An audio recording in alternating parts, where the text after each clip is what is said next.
महाराज जी, वृंदावन की जब बात होती है तो राधा कृष्ण की बात होती है, पर हम सबको पता है कृष्ण जी कंस का वध करने के बाद बहुत यंग एज में वहां से प्रारंभ उन्होंने अपनी यात्रा प्रारंभ कर दी थी द्वारका की तरफ। पर किशोरी जी के बारे में कोई ज्यादा पता नहीं है हमें कि उनकी क्या लीलाएं थी कृष्ण जी से अलग होने के बाद वहां पर, या वृंदावन में भी राधा रानी की क्या लीलाएं थी, क्या उनके मतलब वो क्या करते थे, उनका लाइफ कैसी रही, वो उनकी लाइफ कब पूरी हुई ब्रज में, तो उसके बारे में कुछ बताइए। आपने सबसे पहले जब किशोरी जी बोला तो मुझे बड़ा आनंद आया, क्योंकि किशोरी जी कोई समझदार आदमी बोल सकता है।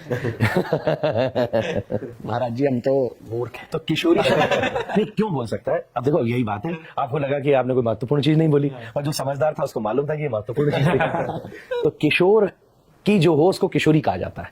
किशोर का मतलब होता है, एक होती है ना किशोरावस्था, आपने हिंदी में शब्द सुना, यंग एज, प्री 16 को किशोर कहते हैं। तो उनको किशोरी क्यों कहा जाता है? क्योंकि वो ऑलवेज प्री 16 है, ऑलवेज यूथफुल है। अच्छा, इसलिए someone who is always youthful उसको किशोरी कहा जाता है।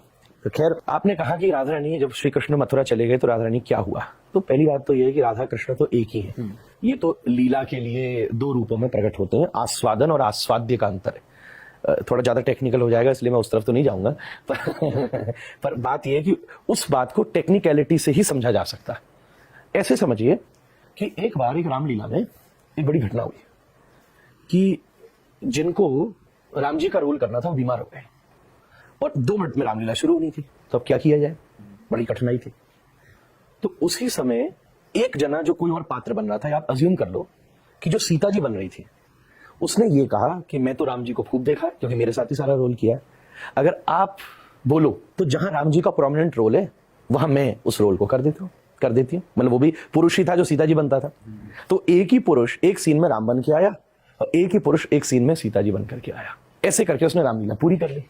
तो ऐसे ही वो एक ही तत्व एक समय कृष्ण बन के आया, एक ही तत्व एक समय राधा रानी बन के आया। ये दोनों इस हिसाब से एक ही है। अब हम अगर घटनाक्रम की बात करें, पहली बात यह है कि जब राधा कृष्ण की बात की जाती है तो कोई ऐसे ऐतिहासिक पुरुष की तरह बात नहीं होती कि इसके बाद ये हुआ था, इसके बाद ये हुआ था, इसके बाद ये हुआ था। नॉर्मल लेवल पर हम इनके विषय में संवाद नहीं कर सकते।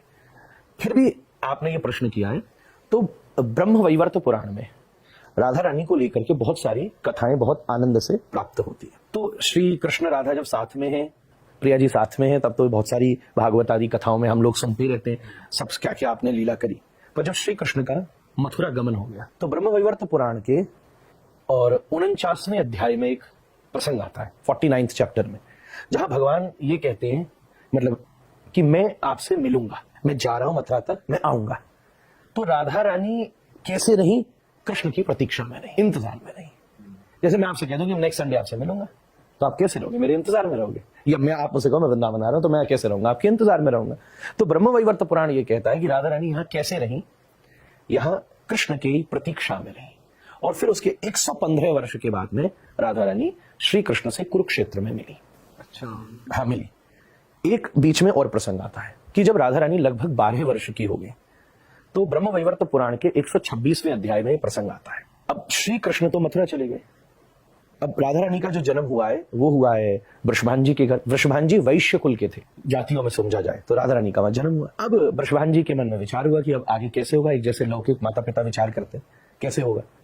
उस समय ब्रह्म वैवर्त पुराण ये कहता है कि श्री राधा रानी ने का वृषभान जी ने आग्रह किया कि अब आप विवाह करो। तो यहां 2 प्रकार के प्रसंग मिलते हैं। ब्रह्म वैवर्त पुराण है भैया, मैं उसका इसलिए नाम ले रहा हूं क्योंकि बाद में आगे समझदारी से व्यक्ति समझे। तो यशोदा मैया की रिश्तेदारी में एक रायण नाम के गोप हैं जिनका नाम ब्रह्म वैवर्त पुराण में मिलता है। राधा रानी ने अपनी एक छाया राधा को प्रकट किया, ऐसा शास्त्रों में होता है, जैसा सीता जी ने छाया सीता को प्रकट किया। हम लोग ये कथा सुनते हैं कि सीताराम जी साथ रहे, ऐसा नहीं था।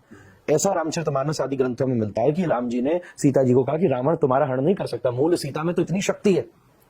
तो उसको कहा गया कि तुम अपनी छाया सीता को जन्म दो और अग्नि में वास करो, और बाद में उसी अग्नि से मूल सीता जी प्रकट हुई। उसी का नाम अग्नि परीक्षा है, वो नहीं है जो आजकल हम लोग घुमा देते हैं। तो इसके आगे की जो लीला है वो छाया सीता ने की। छाया सीता का मतलब क्या होता है? आज के पर्सपेक्शन में मैं बोलूं, समझदारी से बोलूं तो आज जैसे हम अपना क्या, मैं आपको बताऊं क्या शब्द है टेक्निकल, पर जैसे कोई फिल्म अदाकार अपना डुप्लीकेट तैयार करता है, बॉडी डबल। हाँ, body double, that's the right word, body double. आज अगर देखा जाए तो उसका मतलब बॉडी डबल ही है। तो आज के समय ये टेक्नोलॉजी है वो भारत जो इतना उन्नत था, तो उस समय भी तो ये टेक्नोलॉजी होगी कि नहीं होगी। तो सीता जी का भी यही कहा जाता है कि छाया सीता, उसी प्रकार से छाया राधा का प्राकट्य हुआ और छाया राधा रानी ने एक इन गोप से, सायन नाम के गोप से विवाह किया, वो वहां रहे और अपने एक सहज उस कार्य को चलाया। वहां चक्रवर्ती पाद ने एक अभिमन्यु नाम के व्यक्ति का भी वर्णन किया है, जहां राधा रानी जी का उनके साथ छाया राधा का विवाह हुआ। पर जो मूल मेन राधा है वो कैसी रही, वो कृष्ण की प्रतीक्षा में रही, उनका श्री कृष्ण के साथ विवाह भी हुआ। अच्छा, विवाह हुआ था। विवाह हुआ, इसका वर्णन ब्रह्म वैवर्त पुराण में मिलता है। उसकी कथा ऐसी मिलती है कि नंद बाबा कृष्ण को लेकर जा रहे थे और बड़ी तेज आंधी आ गई। तेज कृष्ण के मन में इच्छा है कि मैं राधा रानी से मिलूं, तो परमात्मा इन्होंने माया फैलाई, सब तरफ बहुत जोर से आंधी आने लगी। तो नंद बाबा घबरा गए, मेरा छोटा बच्चा मेरे साथ में। तो वो भगवान से अब प्रार्थना करने लगे कि भगवान किसी अपनी शक्ति को भेजो, मुझे बचाए। तो वहां राधा रानी प्रकट हुई। तो उन्होंने कहा, आप कोई देवी श्रेष्ठ आई है, मेरा बच्चा छोटा है, आप मेरे बालक का ध्यान रखो। ऐसा कहकर उन्होंने राधा रानी को उनको दिया, राधा रानी को दिया कृष्ण को कि ये मेरा बालक है, ध्यान रखो। और नंद बाबा वहां से चले गए। फिर राधा कृष्ण दोनों भांडीर वन में गए। एक जगह है ब्रजमंडल में जिसको भांडीर वन कहते हैं। वहां ब्रह्मा जी प्रकट हुए और ब्रह्मा जी ने पूरा वर्णन ब्रह्म वैवर्त पुराण में प्राप्त होता है, किस प्रकार से विवाह के मंत्र पढ़े। जैसे पिता एक प्रकार से सब कार्य करता है, पुरोहित एक प्रकार से सब कार्य करता है, उस प्रकार से राधा कृष्ण का आपने विवाह किया। तो श्री राधा रानी कैसे रही, पूरा व्रजमंडल कैसे रहा, कृष्ण की प्रतीक्षा में रहा, भगवान के इंतजार में रहा। फिर 115 वर्ष बाद उन्होंने ये बात कही भी कि आप तो कहते थे कि आप आएंगे और हम तब से आपकी प्रतीक्षा कर रहे थे, आप तो मिलने ही नहीं आए। इसके बहुत भावमय प्रसंग भी है। मैं व्यासपीठ पर जब बैठता हूं तो अलग ढंग से इसको गाता हूं, पर वो व्यासपीठ का अपना प्रभाव होता है। तो तब श्री कृष्ण कहते हैं कि अब ये समय का अपना प्रभाव था, क्योंकि गर्ग संहिता में एक लीला आती है कि एक श्रीदामा नाम का भक्त था। तो जब राधा रानी, श्री कृष्ण का तो प्रेम है, तो राधा कृष्ण दोनों आपस में संवाद कर रहे थे। तो उसी समय श्रीदामा नाम के गोप ने यह संकेत किया कि आपने श्री कृष्ण से ऐसे क्यों कहा, मैं तो भक्त हूं। तो राधा रानी बोली कि भाई आप बीच में क्यों बोले। तो उससे राधा रानी को उसके प्रति थोड़ा क्रोध हुआ। तो बोले, लगता है कि तुम इस अंतरंग लीला के स्वरूप को नहीं समझ सकते, तुम्हें यहां नहीं रहना चाहिए। तब भगवान ने भूमिका बनाई कि मैं वृंदावन में प्रकट होकर लीला करूंगा। तो श्रीदामा नाम के गोप ने भी कहा कि जब भगवान भी आ रहे हैं तो राधा रानी आप भी ब्रजमंडल में प्रकट होगी, और कुछ समय तक, जो कि मुझे यहां से जाने की वजह से श्री कृष्ण का विरह हुआ, तो आपको भी वो विरह का अनुभव किया जाएगा। उसको कहते हैं हमारे यहाँ विप्रलंब की लीला, संयोग की लीला और विप्रलंब की लीला। विप्रलंब मतलब किसी की प्रतीक्षा करना। तो इस कारण से श्री राधा रानी ने इतने वर्षों तक श्री कृष्ण की प्रतीक्षा करी और फिर 115 वर्ष के बाद कुरुक्षेत्र में आपका मिलन हुआ। तो ये तो घटनाक्रम से आप वर्णन कर सकते हो, पर राधा कृष्ण की लीला तो भावी इंसानी लीला नहीं है। कर्तुम अकर्तुम अन्यथा कर्तुम समर्थ ईश्वर है। हम जो कर सकते हैं वो कर सकता है, जो हम कर नहीं सकते सोच सकते हैं वो कर सकता है, जो अपन सोच भी नहीं सकते वो भी कर सकते हैं, उसको ईश्वर कहते हैं। ये शास्त्र की परिभाषा। तो इस दृष्टि से भगवान ने अगर यूं विचार किया जाए तो श्री कृष्ण तो ये भी कहते हैं कि मैं आज तक कभी ब्रज से बाहर ही नहीं गया। मैं जैसे छाया राधा रानी वो लीला कर रही है, ऐसी छाया कृष्ण बाहर की लीला कर रहे हैं। हमारे मेन कृष्ण राधा रमन लाल तो सदा से हमारे पास वृंदावन में विराज रहे और खूब राधा रानी के साथ भिन्न भिन्न रोज की दिव्य भिन्न भिन्न लीलाओं को ब्रज में अंदर संपादित कर रहे हैं। तो ये आज के आधुनिक परिवेश में करूं तो ये मल्टी डायमेंशनल है। इसको केवल एक डायमेंशन से नहीं समझा जा सकता। इसका ऐतिहासिक पार्ट अलग है, पौराणिक पार्ट अलग है, इमोशनल पार्ट अलग है, स्पिरिचुअल पार्ट अलग है। सब डायमेंशन से समझ के, इसीलिए जिसको आज तक कोई समझ ही ना सके उसी को राधा कहते हैं। ये राधा रानी के गुणों में एक गुण है, 25 गुण है राधा रानी में, जिनको देखकर श्री कृष्ण आनंदित हो जाते हैं। उनमें एक गुण यही है कि जिसके बारे में कोई पता ही नहीं लगा सके।